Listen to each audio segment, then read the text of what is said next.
In the coming days, the world has the chance to join in the shared objective of creating a safer, stabler future for our people and for the planet on which we depend. None of us underestimates the challenges ahead, but history has shown that when nations come together in common cause, there is always room for hope. They tried to erase him from existence. A royal prince, hidden away, his very existence denied until it was too late. But that's just the beginning. What the royal family has been hiding will absolutely shock you. You won't believe what they did to protect their bloodline. The truth has been locked in palace vaults for decades, but today, everything changes. This bill will support the future licensing of new oil and gas fields, helping the country to transition to net zero by 2050 without adding undue burdens on households. What happens next will leave you speechless. The British royal family has long captured the imagination of people around the world. As one of the most famous monarchies in existence, they represent centuries of tradition, power, and pageantry. However, beneath the polished surface of royal life lies a complex history filled with carefully guarded secrets, hidden truths, and stories that the family would have preferred to keep private. While some of these revelations have slowly emerged over the years, others remained buried for decades before finally coming to light. From concealed family members to the uncomfortable realities of royal bloodlines, the early history of the Windsor dynasty reveals a family grappling with the tension between public duty and private struggles. One of the most poignant and lesser-known stories from royal history involves a young prince who has been largely erased from public memory. Prince John, the youngest son of King George V and Queen Mary, was born in 1905 into a life of privilege and expectation. However, his life would take a dramatically different path from his siblings. Just a year before his father ascended to the British throne in 1910, young Prince John was diagnosed with epilepsy, a condition that was poorly understood and heavily stigmatized during the early 20th century. Despite his medical condition, the young prince initially participated in royal duties and made public appearances alongside his family. He was, by all accounts, a cheerful and affectionate child who enjoyed the company of others. As Prince John grew older, his condition worsened significantly. His seizures became more frequent and severe, creating an impossible situation for the royal family. At the age of 11, a decision was made that would define the rest of his short life. Prince John was quietly moved to Sandringham House, one of the royal family's private estates, where he could receive proper medical care away from the public eye. This move was not entirely the cold-hearted abandonment that some historians have suggested. At Sandringham, Prince John was cared for by his devoted governess, Charlotte Bill, who was affectionately known as Lala. His mother, Queen Mary, arranged for local children to visit and play with him, ensuring he had companionship and wasn't completely isolated from normal childhood experiences. The narrative that Prince John was simply hidden away and forgotten doesn't tell the complete story. While it's true that his public appearances ceased and the general population knew little about him, his family did maintain contact with him. However, the secrecy surrounding his condition and whereabouts would ultimately create a scandal. Prince John died in January 1919 at just 13 years old, following a severe seizure. The controversy erupted when it became clear that the public had been kept almost entirely in the dark about his illness, his seclusion, and even his death. The announcement of his passing came as a shock to many who had simply assumed he had quietly faded from royal duties for other reasons. This incident highlighted the royal family's tendency to conceal anything they perceived as a weakness or imperfection, a pattern that would repeat itself throughout the 20th century. While the story of Prince John reveals the family's approach to handling private medical matters, another uncomfortable truth about the royals relates to their ancestry and bloodlines. Despite being the face of British heritage and tradition, the royal family's bloodline is far from purely English. For several generations, the royals maintained close ties with German nobility, a connection that would eventually become deeply problematic. Queen Victoria, one of Britain's most famous monarchs who reigned during the 19th century, married Prince Albert, who was a German prince from the House of Saxe-Coburg and Gotha.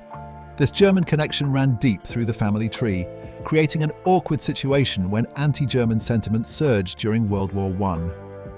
The crisis came to a head in 1917 when King George V made a dramatic decision to distance the family from their German heritage. He officially changed the royal family's surname from Saxe-Coburg and Gotha to Windsor, a thoroughly English-sounding name that referenced one of their castles. This rebranding was a calculated move to appease public opinion during a time when Britain was at war with Germany.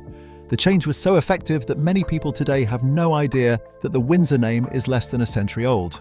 While Queen Victoria's mother was of German descent, it's worth noting that every English monarch going back through history, including Queen Elizabeth II, can trace their lineage to William the Conqueror and even further back to Alfred the Great. The bloodline may have German influences, but it also connects to the deepest roots of English royal history. The question of royal bloodlines leads to another uncomfortable topic that the family has historically preferred to avoid discussing openly: the practice of intermarriage among royalty. For centuries, it was expected and even required that members of royal families marry within their own social class, which often meant marrying cousins or other relatives. This wasn't unique to the British royals, but it was certainly practiced by them. Queen Elizabeth II herself married Prince Philip, who was her third cousin. Before their marriage, Philip was a prince of Greece and Denmark. His uncle had been the king of Greece, but was forced to abdicate following the Perm, Greco-Turkish War. Philip's father was accused of treason and exiled, forcing the family to flee to France when Philip was still an infant. Despite this tumultuous background, Philip's royal blood made him an acceptable match. The complications of royal intermarriage became particularly apparent when Prince Charles was searching for a suitable wife. He faced a genuine dilemma that illustrated the contradictions inherent in royal matchmaking. On one hand, there were factions within the establishment who wanted to preserve the purity of the royal bloodline by having Charles marry someone of noble birth, preferably with existing royal connections. On the other hand, there was growing awareness of the genetic risks associated with repeated intermarriage among relatives, leading some to advocate for introducing fresh blood into the family line. The choice of Lady Diana Spencer ultimately satisfied both camps. Diana came from an aristocratic family with centuries of noble heritage, which meant the royal bloodline's prestige was maintained. However, she was not closely related to the royal family, which helped strengthen the gene pool. Charles later reflected on this period, noting that his options for marriage were surprisingly limited. Despite his position and wealth, he lived a rather sheltered life with restricted social circles. This experience influenced how he chose to raise his own sons. Both Prince William and Prince Harry were sent to regular schools and encouraged to interact with people from all walks of life, a dramatic departure from the isolated upbringing of previous royal generations.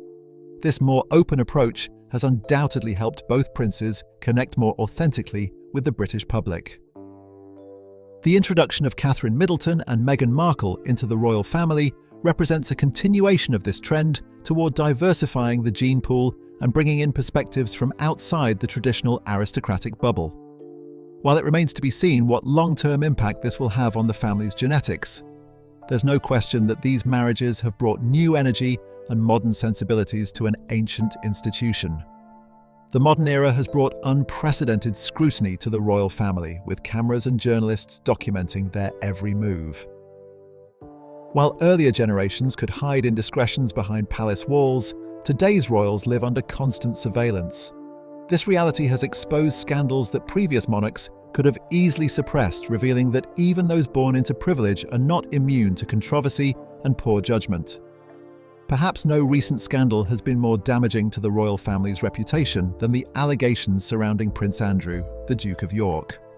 Andrew, the second son of Queen Elizabeth II, had long enjoyed a comfortable position within the royal hierarchy. However, his association with convicted sex offender Jeffrey Epstein would ultimately destroy his public standing. The relationship between Prince Andrew and Epstein appears to have been both social and financial in nature, with the prince reportedly benefiting from Epstein's connections and hospitality. What seemed like a friendship with a wealthy financier would eventually become a nightmare for the royal family when the full extent of Epstein's crimes came to light. The situation escalated dramatically when Virginia Roberts Giuffre came forward with serious allegations against the Duke of York.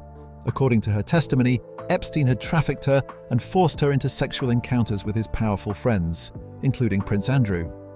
Giuffre stated that she was just 16 or 17 years old when these encounters occurred, claiming that she had been given no choice in the matter due to Epstein's control over her life.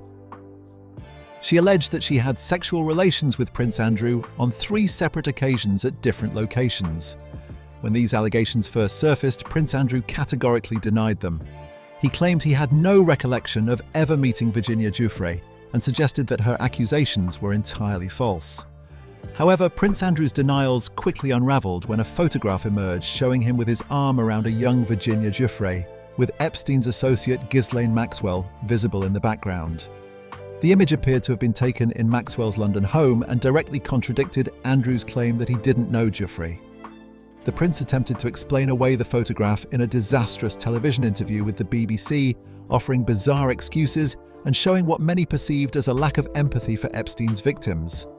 His performance in that interview was so poorly received that it effectively ended his public role within the royal family. By the time Virginia Giuffre filed a civil lawsuit against Prince Andrew in August 2021, Jeffrey Epstein had already died in prison under controversial circumstances in 2019. While Epstein's death meant he would never face full justice for his crimes, it didn't protect Prince Andrew from accountability. The allegations against the Duke were never criminally investigated by British authorities, much to the frustration of Epstein's victims and their advocates. However, the civil case in the United States proceeded, creating an impossible situation for both Prince Andrew and the monarchy. Queen Elizabeth II was forced to make the difficult decision to strip her own son of his military titles and royal patronages, effectively removing him from public royal duties. In early 2022, Prince Andrew reached a financial settlement with Virginia Giuffre's legal team, reportedly paying a substantial sum without admitting guilt. The settlement allowed him to avoid a trial, but it did nothing to restore his reputation. While Prince Andrew's scandal involved alleged criminal behaviour, his nephew Prince William found himself in hot water for a different kind of indiscretion. William had long been portrayed as the responsible brother, the future king who took his duties seriously and lived a relatively scandal-free life. This image was carefully cultivated and stood in stark contrast to his younger brother Harry, who was often depicted as the wild child of the family. However, in the years following his wedding to Catherine Middleton, William reminded everyone that even the most carefully controlled royals can make mistakes. The incident occurred when Prince William was supposedly on a skiing holiday with male friends, a typical boys' trip that should have been unremarkable. However, photographs and video footage emerged showing William at a nightclub in Switzerland, dancing closely with a woman who was decidedly not his wife. The woman in question was Sophie Taylor, an Australian model. The images showed William appearing to be quite intoxicated and enjoying himself perhaps a bit too much for a married man who had positioned himself as a devoted husband and father. What made the situation worse was that William had apparently underestimated just how recognizable he was. The photos and videos were taken by other clubgoers without his knowledge and quickly found their way to tabloid newspapers. The media had an absolute field day with the story. Here was the future king, the man who had been held up as a paragon of virtue and responsibility, caught in a compromising situation.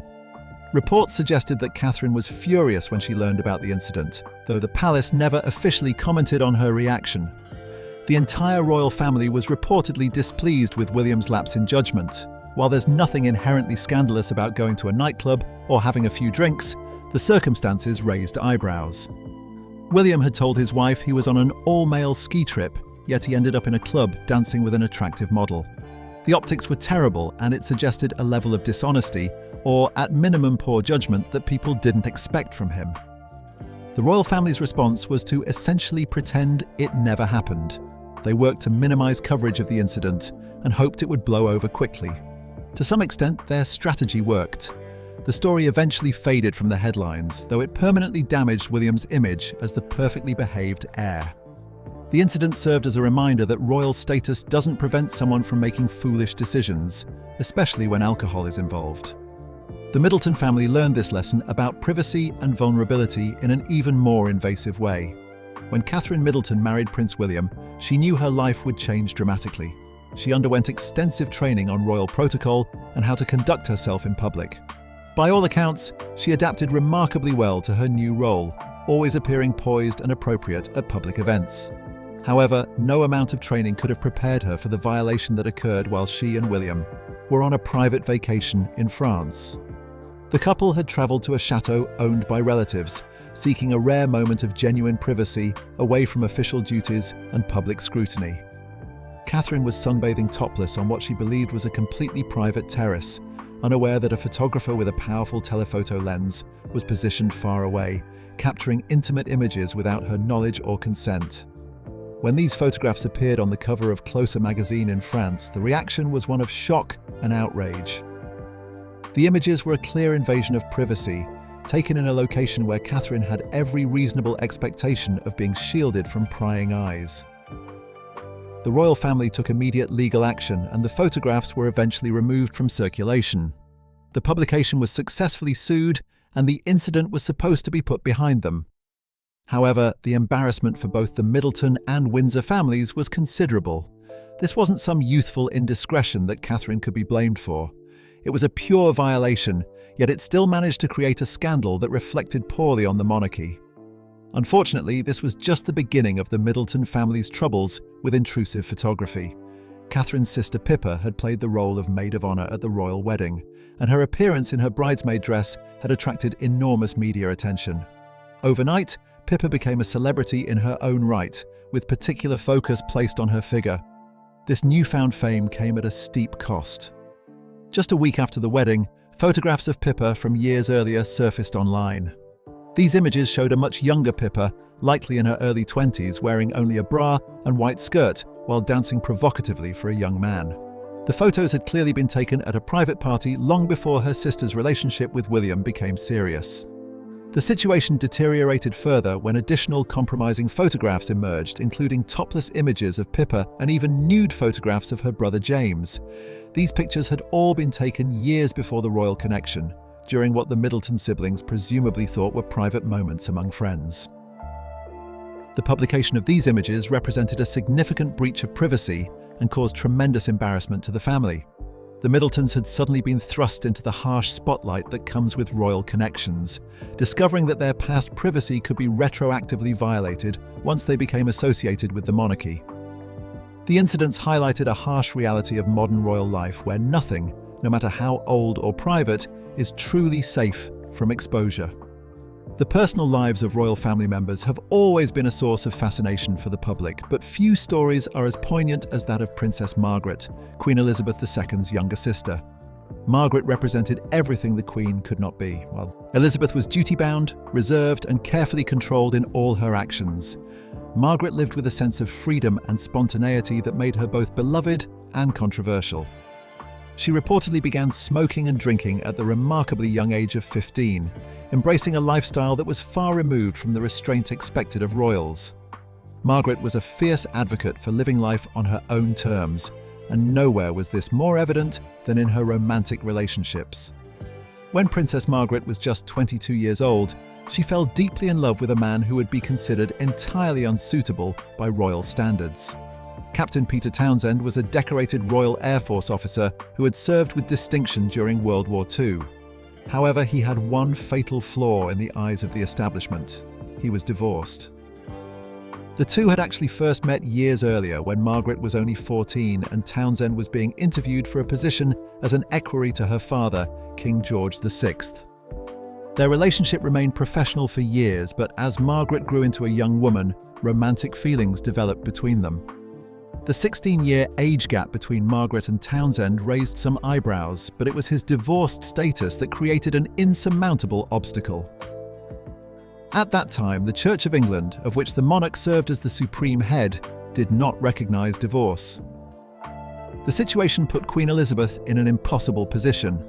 As Margaret's sister, she presumably wanted her to be happy, but as the head of the Church of England, she could not easily consent to a marriage that the Church did not approve of. The fact that Margaret was under 25 years old meant she required the Queen's permission to marry, and Elizabeth faced enormous pressure from the government and church officials to deny that permission. Prime Minister Winston Churchill made it clear that his cabinet would not approve of the marriage, despite considerable public sympathy for the couple. The relationship became one of the most closely watched royal dramas of the 1950s. In an attempt to cool the situation, Townsend was sent away to Brussels to serve as an air attaché at the British Embassy. The hope was that distance and time would cause the relationship to fade naturally. Instead, the separation only seemed to intensify public interest in their romance. When the couple reunited in 1955, 2 years after their separation, Margaret was now 25 years old and technically no longer needed the Queen's permission to marry. However, the situation had become even more complicated. Margaret was informed that if she married Townsend, she would have to renounce her royal titles, her position in the line of succession, and her royal income. She would essentially have to leave the royal family entirely. After weeks of agonizing deliberation, Princess Margaret made the heartbreaking decision to end the relationship. In October 1955, she released a statement saying she had decided not to marry Townsend. The decision devastated both of them, but Margaret felt she could not abandon her royal duties and her family. Several years later, Margaret married society photographer Anthony Armstrong Jones, who became Lord Snowdon. The marriage produced 2 children, but it was turbulent and unhappy, eventually ending in divorce in 1978. Margaret and Townsend did meet again one final time in 1993, decades after their romance had ended. That meeting is believed to be the last time they saw each other. Townsend died in 1995 at the age of 80, and Princess Margaret followed him in 2002, passing away at 71. Many who knew her believe she never truly got over her first love. While Princess Margaret's story involves affairs of the heart, her niece Princess Anne found herself in the headlines for an entirely different reason involving her beloved dogs. Anne, like her mother, is an avid dog lover, but while Queen Elizabeth favoured the relatively docile Welsh Corgi breed, Anne preferred English Bull Terriers. Unfortunately, her dogs were not particularly well behaved. The situation came to a head in 2001 when Anne's dog Dottie attacked 2 children in Windsor Great Park. The dog bit one child on the collarbone and twice on the leg, while the other child was scratched on the arm and also bitten on the leg. The incident was serious enough that Princess Anne became the first and only member of the immediate royal family to face criminal charges. She was ordered to pay a fine of £500 and her dog had to undergo behavioural training. This wasn't an isolated incident with Anne's dogs. Another of her bull terriers, a dog named Florence, attacked one of the Queen's beloved corgis during a Boxing Day shoot at Sandringham. The injuries to the Queen's dog were so severe that it had to be euthanized. Additionally, Dottie had previously attacked another dog while off-leash in the park. The repeated incidents raised questions about whether Anne was a responsible dog owner and whether her animals were properly trained and controlled. The fact that she faced legal consequences demonstrated that even royals are not entirely above the law when public safety is at stake. Moving further back in royal history, Prince George, the Duke of Kent, presents another example of royal behaviour that the family would have preferred to keep hidden. Prince George was the 4th son of King George V, and by all outward appearances, he was the epitome of royal charm. Tall, handsome, and sophisticated, he moved easily through high society and was considered one of the most eligible bachelors of his generation. Behind this polished exterior, however, Prince George led a life of excess that would have scandalized the public had the full truth been known during his lifetime. Prince George pursued a career in the Royal Navy, which was considered entirely appropriate for a young royal man. However, he suffered from terrible seasickness and found life aboard ships to be absolutely miserable. He also had a digestive disorder that was exacerbated by naval life, making his service genuinely difficult from a health perspective. Eventually, his father, the king, agreed to let him leave the Navy and enter the civil service instead. He worked first with the Foreign Office and later with the Home Office Factory Inspectorate, where he was responsible for reviewing working conditions in factories throughout the country. While his professional life appeared respectable, Prince George's personal life was far more colourful. By the 1920s, he had engaged in romantic and sexual relationships with a diverse array of people. His liaisons ranged from the son of the Argentinian ambassador to Florence Mills, a famous Black American entertainer, demonstrating that his interests crossed both gender and racial boundaries at a time when such relationships were heavily stigmatized. Perhaps most damaging was his relationship with Kiki Whitney Preston, an American socialite known as the girl with the silver syringe. Preston introduced Prince George to cocaine and morphine, and he developed a serious addiction to both substances. The royal family became aware of George's drug use and his unconventional romantic life, and they grew increasingly concerned about the potential for scandal. Eventually, pressure was applied for him to settle down and marry someone appropriate. He agreed to marry Princess Marina of Greece and Denmark, and the couple went on to have 3 children together. Whether the marriage curtailed his previous lifestyle is unclear, but it did provide him with a veneer of respectability. Prince George's life came to an abrupt end in 1942 when he died in a plane crash while on active military duty during World War II. He was just 39 years old. The full extent of his drug use and personal relationships only became widely known many years after his death. Another royal whose brief reign caused lasting controversy was Prince Edward, who became King Edward VIII in 1936. His time on the throne lasted less than a year, making him the shortest reigning monarch in British history, excluding those who died shortly after ascending. Edward abdicated in December 1936 to marry Wallis Simpson, an American socialite who had already been divorced twice. The idea of the king marrying a divorced woman was considered absolutely unacceptable by the Church of England, the government, and much of the public. Edward chose love over duty, a decision that shocked the nation and forced his younger brother to become King George VI, the father of the current king and Queen Elizabeth II. Edward and Wallis married in 1937 and remained together for the rest of their lives, living primarily in France as the Duke and Duchess of Windsor. However, Edward's questionable judgment extended beyond his choice of wife. Just months after their wedding, the couple embarked on a tour of Nazi Germany, where they met with Adolf Hitler and other high-ranking Nazi officials. Photographs from the visit show Edward giving what appears to be a Nazi salute, and the warm reception they received from the Nazi leadership fueled widespread speculation that Edward harbored sympathies for the fascist regime. Documents released years later suggested that the Nazis had indeed viewed Edward as a potential ally and had even considered plans to reinstall him as a puppet king if they successfully invaded Britain. Whether Edward was truly a Nazi sympathizer or simply naive and foolish remains a subject of historical debate, but the tour permanently tarnished his legacy. Prince Harry, in his youth, also became known for behavior that caused the royal family considerable embarrassment. The trauma of losing his mother, Princess Diana, when he was just 12 years old, undoubtedly affected his development and may have contributed to some of his more reckless choices as a teenager and young adult. Harry's partying and drinking were well documented by the tabloid press, who delighted in catching the young prince in compromising situations. In recent interviews and in his memoir, Harry has been remarkably candid about his struggles with substance abuse during this period of his life. Harry revealed that he turned to alcohol and drugs as a way of coping with his grief and the intense pressure of royal life. He admitted to drinking heavily and using cocaine, marijuana, and even hallucinogenic mushrooms at various points. When Harry was 17, his father discovered that he had been regularly smoking cannabis and drinking alcohol. King Charles, then Prince Charles, took his son to Featherstone Lodge, a rehabilitation facility, in 2002. Harry didn't check in as a patient, but he spent an entire day there speaking with residents about their experiences with addiction. Harry described the visit as eye-opening, saying it helped him understand the serious consequences of substance abuse. However, he also admitted that the experience didn't immediately stop his drug use.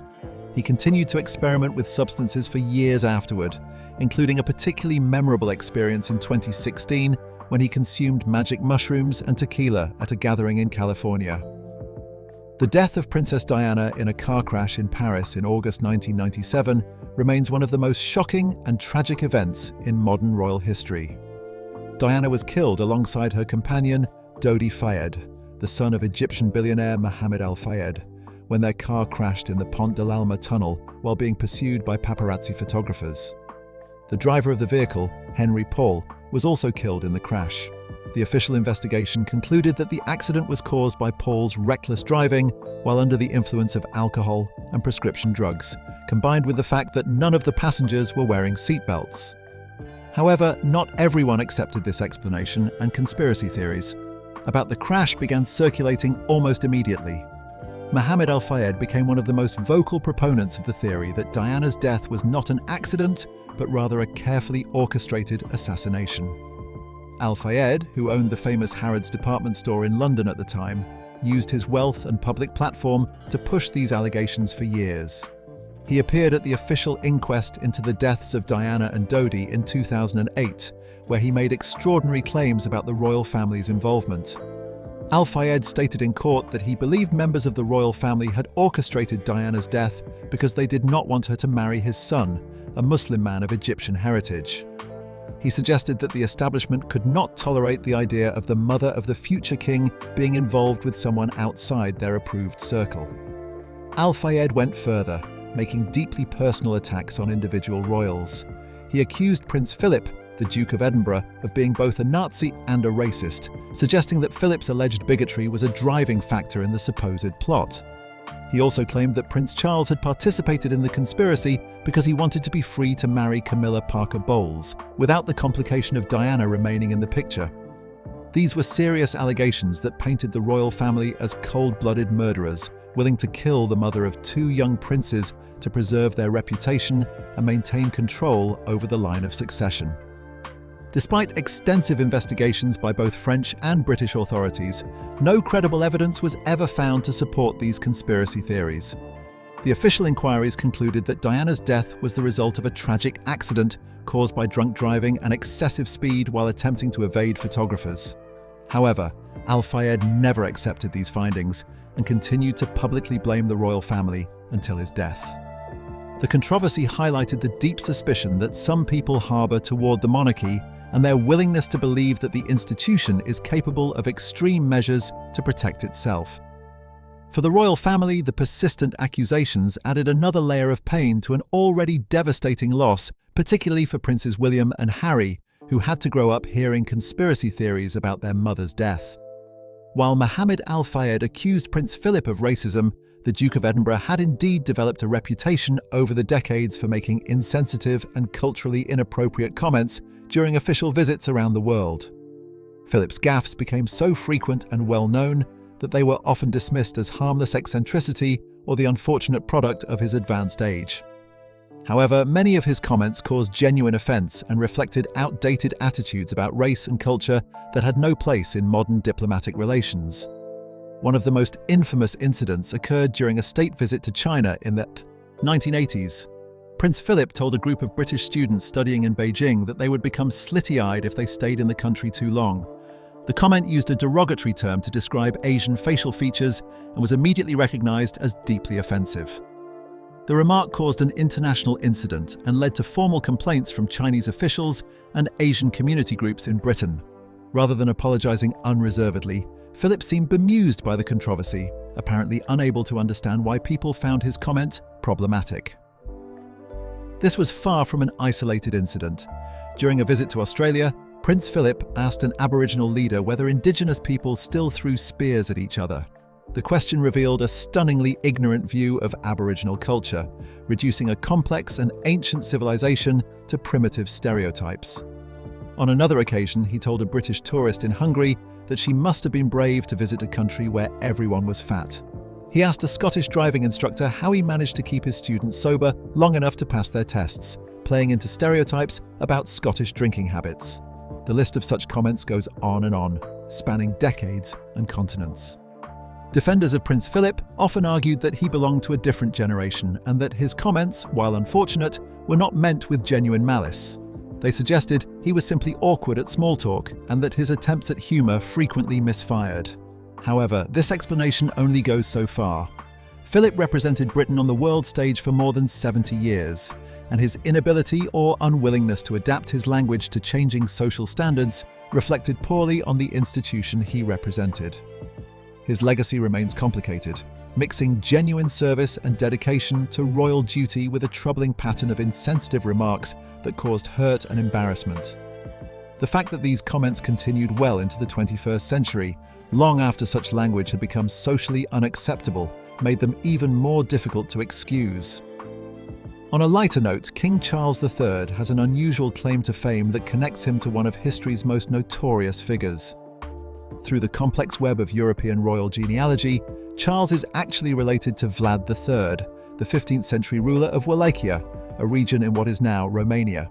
Vlad is better known by his nickname Vlad the Impaler, earned through his preferred method of executing enemies by impaling them on wooden stakes.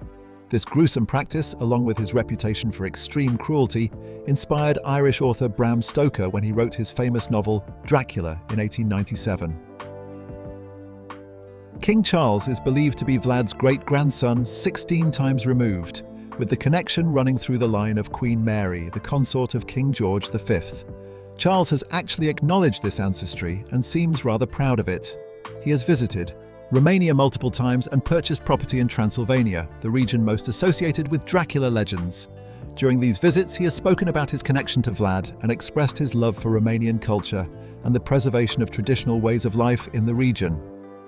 While Vlad the Impaler was certainly a brutal ruler by any standard, Charles appears to view the connection as an interesting historical footnote rather than something to be ashamed of. The relationship does give new meaning to the phrase blue blood, even if the connection is distant and the vampire associations are purely fictional. Charles has even joked about his Transylvanian heritage in interviews, showing a sense of humour about the darker aspects of his family tree. Prince Harry found himself at the centre of a major controversy in 2005 that demonstrated poor judgment and a stunning lack of awareness about historical sensitivity. Harry attended a costume party with a native and colonial theme, a problematic concept in itself. For his costume, Harry chose to wear a Nazi uniform complete with a swastika armband. When photographs of him in the outfit appeared in tabloid newspapers, the public reaction was one of shock and outrage.